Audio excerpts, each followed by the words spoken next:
ಜನರ ತಟ್ಟೆಗೆ ಅನ್ನವೋ ಕಾರಿಗೆ ಪೆಟ್ರೋಲ್.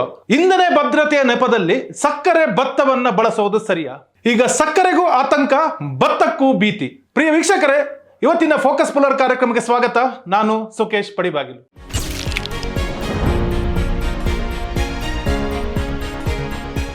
ಪ್ರಿಯ ವೀಕ್ಷಕರೇ, ಭಾರತ ದೇಶದಲ್ಲಿ ಒಂದು ಹೊಸ ಸಮಸ್ಯೆ ಉದ್ಭವ ಆಗಿದೆ. ಇತ್ತೀಚಿನ ಈ ಸಮಸ್ಯೆ ಎಷ್ಟರ ಮಟ್ಟಿಗೆ ಜನರಿಗೆ ಕಾಡ್ತಾ ಇದೆ ಅಂದ್ರೆ, ನಾವು ಅನ್ನ ತಿನ್ಬೇಕೋ ಪೆಟ್ರೋಲ್ ಹಾಕೊಂಡು ಕಾರಲ್ಲಿ ಓಡಾಡಬೇಕು ಅನ್ನುವಂತಹ ಒಂದು ಗೊಂದಲಕ್ಕೀಡಾಗುವಂತಹ ಪರಿಸ್ಥಿತಿ ಸೃಷ್ಟಿಯಾಗಿದೆ. ಈಗಾಗಲೇ ನಿಮಗೆ ವಿಚಾರ ಅರ್ಥ ಆಗಿರ್ಬೋದು. ಯಾವುದು ಗೊತ್ತಾ? ಇತ್ತೀಚಿನ ದಿನಗಳಲ್ಲಿ ಸಕ್ಕರೆ ಬೆಲೆ ಮಿತಿಮೀರಿ ಜಾಸ್ತಿ ಆಗಿದೆ. ಈ ಬೆಲೆ ಜಾಸ್ತಿ ಆಗೋದಕ್ಕೆ ಏನೇನು ಕಾರಣಗಳಂತ ಹುಡ್ಕೋತಾ ಹೋದಾಗ ಮೊದಲು ಬಂದಿರುವಂತಹ ನಮಗೆ ಉತ್ತರ, ಎಥೆನಾಲ್ ಉತ್ಪಾದನೆಗೋಸ್ಕರ ಸಕ್ಕರೆಯ ಮೂಲ ವಸ್ತುವಾಗಿರುವ ಕಬ್ಬನ್ನ ಬಳಸ್ತಾ ಇದ್ದಾರೆ ಅನ್ನುವಂತಹ ಮಾತುಗಳು ಕೇಳಿ ಬರ್ತವೆ. ಎಥೆನಾಲ್ ಅಂದ್ರೆ ಏನು ಅಂತ ಮೊದಲಾಗಿ ಹೇಳ್ತೀನಿ. ಇತ್ತೀಚಿನ ದಿನಗಳಲ್ಲಿ ನಾವು ಕಾರು ಬೈಕ್ಗಳಿಗೆ ಹಾಕುವಂತಹ ಪೆಟ್ರೋಲ್ ಇದೆಯಲ್ಲ, ಅದು E20 ಪೆಟ್ರೋಲ್. E20 ಪೆಟ್ರೋಲ್ ಅಂದ್ರೆ ಏನೂ ಅಲ್ಲ, ನಾವು ಬಳಸುವಂತಹ ಪೆಟ್ರೋಲ್ ಅಲ್ಲಿ ಅಂದ್ರೆ 1 ಲೀಟರ್ ಪೆಟ್ರೋಲ್ ನಲ್ಲಿ 20% ಎಥೆನಾಲ್ ಮಿಕ್ಸ್ ಆಗಿರುತ್ತೆ. ಉಳಿದ 80% ಪ್ಯೂರ್ ಪೆಟ್ರೋಲ್. ಅಂದ್ರೆ ನಾವೇನು ವಿದೇಶಗಳಿಂದ, ಕೊಲ್ಲಿ ರಾಷ್ಟ್ರಗಳಿಂದ ಆಮದು ಮಾಡ್ಕೊಂಡು ಬರ್ತೀವೋ ಆ 80% ಪೆಟ್ರೋಲ್ ಇರುತ್ತೆ, ಉಳಿದ 20% ಎಥೆನಾಲ್ ಇರುತ್ತೆ.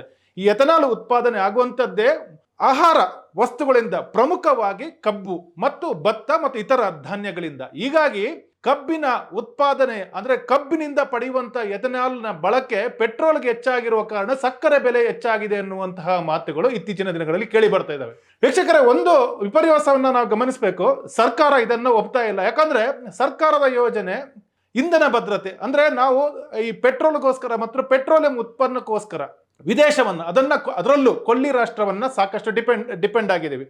ಅದರಲ್ಲೂ ಇತ್ತೀಚಿನ ದಿನಗಳಲ್ಲಿ ಅಮೆರಿಕದ ಅಧ್ಯಕ್ಷ ಡೊನಾಲ್ಡ್ ಟ್ರಂಪ್ ಆದ್ಮೇಲೆ ಈ ಇಂಧನ ಬಳಕೆ ಮತ್ತು ಖರೀದಿ ವಿಚಾರದಲ್ಲಿ ಅವರು ಹಾಕುವಂತಹ ಸ್ಯಾಂಕ್ಷನ್ ಮತ್ತು ನಿರ್ಬಂಧಗಳು ನಾವು ಯಾರಿಂದ ಖರೀದಿ ಮಾಡಬೇಕು, ಯಾರಿಂದ ಖರೀದಿ ಮಾಡಬಾರದು ಅನ್ನೋಂತಹ ಒಂದು ಗೊಂದಲಕ್ಕೀಡಾಗುವ ಪರಿಸ್ಥಿತಿಯನ್ನು ಕೂಡ ಸೃಷ್ಟಿ ಮಾಡಿದೆ. ಹೀಗಾಗಿ ಇಂಧನದ ಡಿಪೆಂಡೆನ್ಸಿಗೆ ಅಂದ್ರೆ ನಾವು ಆ ಒಂದು ಅವಲಂಬನೆಯನ್ನ ವಿದೇಶದ್ದು ಕಡಿಮೆ ಮಾಡೋದಕ್ಕೆ ಭಾರತ ಸರ್ಕಾರ ಏನು ಮಾಡಿತ್ತು ಅಂದ್ರೆ E20 ಪೆಟ್ರೋಲ್ ಅನ್ನ ಆರಂಭ ಮಾಡಿತ್ತು. ಯೋಜನೆಯನ್ನು 2022ರಲ್ಲಿ ಆರಂಭ ಆಗಿರುವಂತಹ ಯೋಜನೆ ಈಗ ಬಹುತೇಕ ಸಕ್ಸಸ್ ಆಗಿ ನಾವಿಲ್ಲಿ ಪ್ರತಿಯೊಂದು ಪೆಟ್ರೋಲ್ ಬಂಕ್ ಅಲ್ಲಿ ಸಿಗುವಂತಹ ಪೆಟ್ರೋಲ್ ಅಲ್ಲಿ 20% ಎಥನಾಲ್ ಇರುತ್ತೆ. ಈ ಎಥನಾಲ್ಗೋಸ್ಕರ ಈ ಕಬ್ಬನ್ನು ಬಳಸಿರುವಂತದ್ದೇ ಸಮಸ್ಯೆ ಅನ್ನುವಂಥದ್ದು ಚರ್ಚೆ. ಆದ್ರೆ ಸರ್ಕಾರ ಒಪ್ತಾ ಇಲ್ಲ. ಸಚಿವರುಗಳೆಲ್ಲ ಏನಂತಾರಂದ್ರೆ ಈ ಬಾರಿ ಎಲ್ನಿನೋ ಎಫೆಕ್ಟಿನಿಂದಾಗಿ ಮಳೆ ಕಡಿಮೆ ಆಗಿದೆ, ಹಾಗಾಗಿ ಸಕ್ಕರೆ ಉತ್ಪಾದನೆ ಕಡಿಮೆ ಆಗಿ ಹಾಗಾಗಿ ಸಕ್ಕರೆ ಬೆಲೆ ಹೆಚ್ಚಾಗಿದೆ ಹೊರತು ಈ ಎಥನಾಲ್ ಅಥವಾ E20 ಪೆಟ್ರೋಲ್ ಅದಕ್ಕೆ ಕಾರಣ ಅಲ್ಲ ಅನ್ನೋಂಥ ಮಾತನ್ನು ಹೇಳ್ತಾ ಇದೆ. ಈಗ ನೆಕ್ಸ್ಟ್ ಬರ್ತದೆ ಎಥನಾಲ್. ಅದೇ ವೈಜ್ಞಾನಿಕವಾಗಿ ಅದನ್ನು ಸರಿಯಾಗಿ ಟೆಸ್ಟ್ ಮಾಡಿ ಜನರ ವಿಶ್ವಾಸವನ್ನು ಗಳಿಸಿ ಎಕ್ಸ್ಪರ್ಟ್ಸನ್ನು ತಜ್ಞನ ಕರೆದು ಬೇರೆ ಬೇರೆ ವಿದೇಶದಲ್ಲಿ ಇರುವಂಥದ್ದು ಎಥನಾಲ್ ಏನು ಬ್ರಾಜಿಲು ಮತ್ತು ಇನ್ನಿತರ ಕಂಟ್ರೀಸಿಂದ ಇದು ಮಾಡುವಂಥದ್ದು, ಯಾವ ರೀತಿಯ ಜನಸಾಮಾನ್ಯರ ವಾಹನಗಳಿದ್ದಾವೆ ಅದಕ್ಕೆ ಹಾನಿಯಾಗದ ಹಾಗೆ ಮತ್ತು ಈ ಮೈಲೇಜ್ ಕಡಿಮೆ ಆಗುವಂಥದ್ದು ಏನಾಗ್ತದೆ, ಇದರೆಲ್ಲವನ್ನ ಗಮನದಲ್ಲಿಟ್ಟುಕೊಂಡು ಒಂದು ಸಹ ಎಥನಾಲ್ ಪಾಲಿಸಿಯನ್ನು ಮಾಡಬೇಕಾಗಿತ್ತು. ಇನ್ನೊಂದು ವಿಚಾರವನ್ನು ನಾವು ಇಲ್ಲಿ ಗಮನಿಸಬೇಕಾಗತ್ತೆ, ನಿಮಗೆ ತಿಳಿಸಲೇಬೇಕಾಗತ್ತೆ.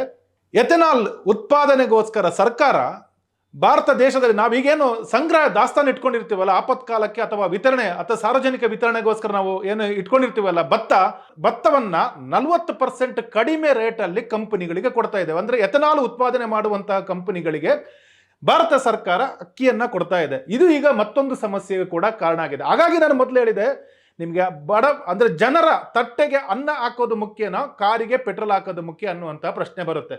ಯಾಕೆ ಬರುತ್ತೆ ಅಂದ್ರೆ, ಸಚಿವರು ಹೇಳಿದ ಪ್ರಕಾರ ನಾವೇನಾದ್ರೂ ವಿಷಯವನ್ನ ಕೈಗೆತ್ಕೊಂಡ್ರೆ ಈ ವರ್ಷದಲ್ಲಿ ಬರಗಾಲ ಇದೆ, ಎಲ್ಲಿನ ಎಫೆಕ್ಟ್ ಇದೆ, ಮಳೆ ಕೊರತೆ ಇದೆ. ಮಳೆ ಕೊರತೆ ಇದ್ರೆ ಸಕ್ಕರೆ ಎಷ್ಟು ಕಡಿಮೆ ಉತ್ಪಾದನೆ ಆಗುತ್ತೋ ಭತ್ತ ಅದಕ್ಕಿಂತಲೂ ಕಡಿಮೆ ಉತ್ಪಾದನೆ ಆಗುತ್ತೆ. ಯಾಕಂದ್ರೆ ಭತ್ತ ಅತಿ ಹೆಚ್ಚು ನೀರನ್ನು ಬೇಡುವಂತಹ ಒಂದು ಕೃಷಿ ಬೆಳೆ. ಈ ಕಾರಣಕ್ಕೋಸ್ಕರ ಭತ್ತದ ಉತ್ಪಾದನೆ ಕಡಿಮೆ ಆಗುವ ಎಲ್ಲಾ ಲಕ್ಷಣಗಳು ನಮಗೆ ಕಂಡು ಬರ್ತಾ ಇವೆ ವೀಕ್ಷಕರೇ. ಹೀಗಾಗಿ ನಾವು ಇರುವ ಅಕ್ಕಿಯನ್ನ ಏನಾದ್ರೂ ಎಥೆನಾಲ್ಗೆ ಬಳಸ್ಕೊಂಡ್ರೆ ಮುಂದೆ ಅಕ್ಕಿಯ ಕೊರತೆ ಆದ್ರೆ ನಾವು ತಿನ್ನೋದೇನು ಅನ್ನುವಂತಹ ಪ್ರಶ್ನೆ ಕೂಡ ನಮಗೆ ಎದುರಾಗುತ್ತೆ ವೀಕ್ಷಕರೇ. ಹಾಗಾಗಿ ಈ ಒಂದು ಎಥೆನಾಲ್ ಉತ್ಪಾದನೆ ಮತ್ತು ಅನ್ನದ ಅಂದ್ರೆ ಆಹಾರ ಉತ್ಪಾದನೆಯ ಅಥವಾ ಆಹಾರ ಉತ್ಪನ್ನಗಳ ವಿಚಾರಕ್ಕೆ ಬಂದಾಗ ನಾವು ಯಾವ ರೀತಿಯ ಗೊಂದಲದಲ್ಲಿದ್ದೇವೆ ಅನ್ನುವಂತಹ ಒಂದು ಸ್ಪಷ್ಟ ಮಾಹಿತಿ ನಮಗೆ ದೊರೆಯುತ್ತೆ ವೀಕ್ಷಕರೇ. ಪ್ರಮುಖವಾಗಿ ಈಗ ನಾನು ಸಕ್ಕರೆಯನ್ನೇ ತಗೊಳ್ತೀನಿ. ಮಾರುಕಟ್ಟೆಯ ಆಧಾರದಲ್ಲಿ ಹೇಳೋದಾದ್ರೆ ಸರಿಸುಮಾರು 10 ರಿಂದ 20 ರೂಪಾಯಿ ಸಕ್ಕರೆಗೆ ರೇಟ್ ಜಾಸ್ತಿ ಆಗಿದೆ ಒಂದು ಕಿಲೋಗೆ ನಾನು ಹೇಳೋದಾದ್ರೆ. ಅದೇ ರೀತಿ ಅದರ ಈ ಎಥನಾಲ್ ಬೆಲೆ ಏನಂದ್ರೆ ಎಥನಾಲ್ ಯೋಜನೆ ಆರಂಭ ಮಾಡುವಾಗ ಸರ್ಕಾರ ಏನು ಹೇಳಿದ್ದೇನು ಅಂದ್ರೆ ಎಥನಾಲ್ ಅನ್ನು ನಾವು ಪೆಟ್ರೋಲ್ಗೆ ಮಿಕ್ಸ್ ಮಾಡಿತ್ತು ಅಂತ ಆದ್ರೆ ಖಂಡಿತವಾಗಿ ಪೆಟ್ರೋಲ್ ಬೆಲೆ ಇಳಿಕೆ ಆಗತ್ತೆ ಅನ್ನೋಂಥದ್ದು. Sugar, see, because of the red rotten disease, which was very unexpected, and also El Nino, not only in India.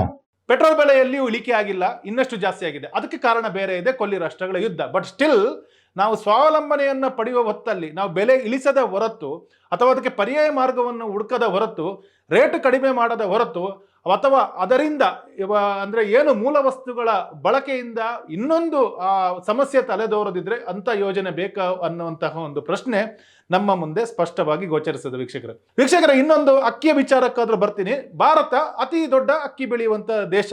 ಅಂದ್ರೆ ಪಂಜಾಬ್ ಆಗಲಿ, ನಮ್ಮ ದಕ್ಷಿಣದ ಕೆಲವು ಕರ್ನಾಟಕ ಕೂಡ ಬೆಳೀತದೆ, ತಮಿಳುನಾಡಲ್ಲಿ ಕೂಡ ಅಕ್ಕಿ ಬೆಳೀತಾರೆ, ಆಂಧ್ರ ಪ್ರದೇಶ ತೆಲಂಗಾಣದಲ್ಲಿ ವಿಪರೀತ ಬೆಳೀತಾರೆ, ಗೋದಾವರಿ ಬೆಲ್ಟ್ ಅಲ್ಲಿ ಸಾಕಷ್ಟು ಅಕ್ಕಿ ಬೆಳೀತಾರೆ, ಅಲ್ಲಿಂದ ಅಕ್ಕಿ ತರ. ನಮ್ಮ ಕರ್ನಾಟಕ ವಿಚಾರಕ್ಕೆ ಬಂದಾಗ ನಾವು ಗಂಗಾವತಿಯನ್ನ ಬೊಟ್ಟು ಮಾಡಿ ತೋರಿಸಬಹುದು. ಗಂಗಾವತಿಯಲ್ಲಿ ಸಾಕಷ್ಟು ಅಲ್ಲಿನ ನಾರಾಯಣ ಎಡದಂಡೆ ಏನು ಯೋಜನೆ ಇದೆಯಲ್ಲ ಜಲಾಶಯದ, ಅದರ ಮೂಲಕ ಸಾಕಷ್ಟು ಅಕ್ಕಿ ಬೆಳೆದು ನಮ್ಮ ರಾಜ್ಯಾದ್ಯಂತ ಸಪ್ಲೈ ಮಾಡುತ್ತೆ.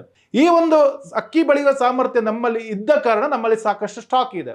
ಅಕ್ಕಿ ಅತ್ಯಗತ್ಯ, ಸ್ಟಾಕ್ ಇರಲೇಬೇಕು. ಯಾಕಂದ್ರೆ ಎನಿ ಟೈಮ್ ನಮಗೆ ಎಲ್ನಿನ್ ಎಫೆಕ್ಟೋ ಇನ್ನೊಂದು ಏನೋ ಎಫೆಕ್ಟ್ ಆಯ್ತು ಅಂದ್ರೂ ಜನರಿಗೆ ಊಟ ಮಾಡೋದಕ್ಕೆ ಅಕ್ಕಿಯನ್ನ ಸರ್ಕಾರ ಕೊಡ್ಲೇಬೇಕಾಗುತ್ತೆ. ಸರ್ಕಾರದ ಕರ್ತವ್ಯ ಕೂಡ ಆಗಿರುತ್ತೆ.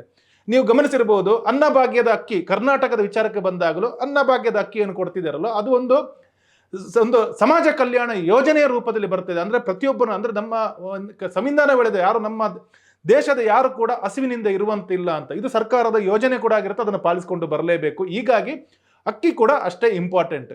ಹಾಗಾಗಿ ಅಕ್ಕಿಯನ್ನ 40% ಕಡಿಮೆಗೆ ಇಂಧನ ಉತ್ಪಾದನೆ ಕೊಡುವಂಥದ್ದು ಎಷ್ಟು ಸರಿ ಅನ್ನುವಂತಹ ಮಾತನ್ನು ಕೇಳ್ತಾರೆ. ಆಕ್ಚುಲಿ ಸ್ವಾವಲಂಬನೆ ವಿಚಾರಕ್ಕೆ ಬಂದಾಗ 40% ಕಡಿಮೆ ಕೊಟ್ಟರೆ ಎಥೆನಾಲ್ ಉತ್ಪಾದನೆ ಜಾಸ್ತಿ ಆಗ್ಬೋದು, ಪೆಟ್ರೋಲ್ ಡಿಪೆಂಡೆನ್ಸಿ ಕಡಿಮೆ ಆಗ್ಬೋದು, ಎಥೆನಾಲ್ ಕೂಡ ಕಡಿಮೆ ಬೆಲೆಯಲ್ಲಿ ಉತ್ಪಾದನೆ ಆಗ್ಬೋದು, ವೆಚ್ಚದಲ್ಲಿ ಉತ್ಪಾದನೆ ಆಗ್ಬೋದು ಅನ್ನುವಂಥದ್ದು ಅಂತ ಸ್ಪಷ್ಟ. ಆದರೆ ಇಲ್ಲಿ ಪ್ರಶ್ನೆ ಬಂದಿರುವಂಥದ್ದು, ನಮಗೆ ಫುಡ್ ಬೇಕೋ ಅಥವಾ ಟ್ರಾವೆಲ್ ಮಾಡೋದಕ್ಕೆ ಪೆಟ್ರೋಲ್ ಬೇಕಾ ಅನ್ನುವಂತಹ ವಿಚಾರ ನಮ್ಮ ಮುಂದೆ ಬಂದಿದೆ ವೀಕ್ಷಕರೇ. ಹಾಗಾಗಿ ಇವತ್ತಿನ ನಾವು ಈ ಒಂದು ವಿಚಾರ ಯಾಕೆ ಚರ್ಚೆ ತಗೊಂಡ್ರೆ ಅಂದ್ರೆ, ಸಕ್ಕರೆಗೆ ಅಂದ್ರೆ ಬೆಲೆ ಜಾಸ್ತಿ ಆದಾಗ ಅದು ಎಷ್ಟು ಇಂಪ್ಯಾಕ್ಟ್ ಆಯಿತು ಅಂದ್ರೆ ದೇಶಾದ್ಯಂತ ತಲ್ಲಣಗಳು ಸೃಷ್ಟಿಯಾಗಿದೆ. ಜನರು ಮಾತಾಡೋಕ್ಕೆ ಶುರು ಮಾಡಿದ್ದಾರೆ, ಸಕ್ಕರೆಯ ವಿಚಾರದಲ್ಲಿ ಮಾತನಾಡೋಕ್ಕೆ ಶುರು ಮಾಡಿದ್ದಾರೆ.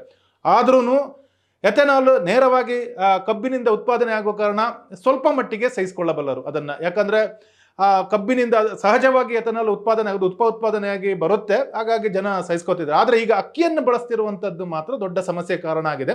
ವಾಸ್ತವದಲ್ಲಿ ಈಗ ಕರ್ನಾಟಕ ರಾಜ್ಯ ಸರ್ಕಾರ ಕೂಡ ಈ ವಿಚಾರದಲ್ಲಿ ತನ್ನ ಆಕ್ಷೇಪವನ್ನು ಎತ್ತಿದೆ ಕೇಂದ್ರ ಸರ್ಕಾರದಲ್ಲಿ. ಆದ್ರೆ ಸರ್ಕಾರ ನಮ್ಮ ಬಳಿ ಸಾಕಷ್ಟು ಸ್ಟಾಕ್ ಇದೆ, ನಮ್ಮಲ್ಲಿ ದಾಸ್ತಾನು ಇದೆ ಅನ್ನುವಂತಹ ಮಾತನ್ನು ಹೇಳ್ತಿರುವ ಕಾರಣ ಸಮಸ್ಯೆ ಎಷ್ಟರ ಮಟ್ಟಿಗೆ ಮುಂದುವರಿತದೆ ಅನ್ನುವಂಥದ್ದು ನೋಡ್ಬೇಕಾಗುತ್ತೆ ವೀಕ್ಷಕರಿಗೆ. ಕೊನೆಯದಾಗಿ ನಾನು ಹೇಳೋದಿದ್ರೆ, ನಮ್ಮ ಈ ಒಂದು ಚರ್ಚೆಯಲ್ಲಿ ಆದ್ಯತೆ ಏನು ಅನ್ನುವಂಥದ್ದೇ ಪ್ರಮುಖವಾಗುತ್ತೆ.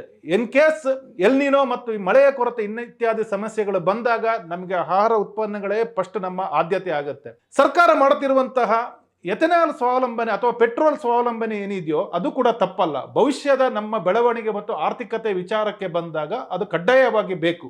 ಆದರೆ ಸಮಯ ಸಂದರ್ಭ ಯಾವುದು ಅನ್ನುವಂಥದ್ದನ್ನು ಮಾತ್ರ ಸರ್ಕಾರ ನಿರ್ಧರಿಸಬೇಕಾಗತ್ತೆ. ಸ್ಟಾಕ್ ಇದೆ ಅನ್ನೋ ಕಾರಣಕ್ಕೆ ಎಥೆನಾಲ್ ಉತ್ಪಾದನೆ ಕೊಟ್ಟು ಮುಂದೆ ಕೈ ಬರಡು ಮಾಡಿಕೊಂಡು ಕೂತ್ರೆ ಜನ ಖಂಡಿತ ಇದನ್ನ ಪ್ರಶ್ನೆ ಮಾಡ್ತಾರೆ. ಪ್ರೇಕ್ಷಕರೇ, ಇದು ನಮ್ಮ ಇವತ್ತಿನ ಫೋಕಸ್ ಕಾರ್ಯಕ್ರಮ. ನಾಳೆ ಮತ್ತೆ ಇದೇ ರೀತಿಯ ಒಂದು ಆಕರ್ಷಕ ವಿಚಾರದಲ್ಲಿ ನಿಮ್ಮ ಮುಂದೆ ಬರ್ತೀವಿ. ಅಲ್ಲೇ ತನಕ ನಮಸ್ಕಾರ.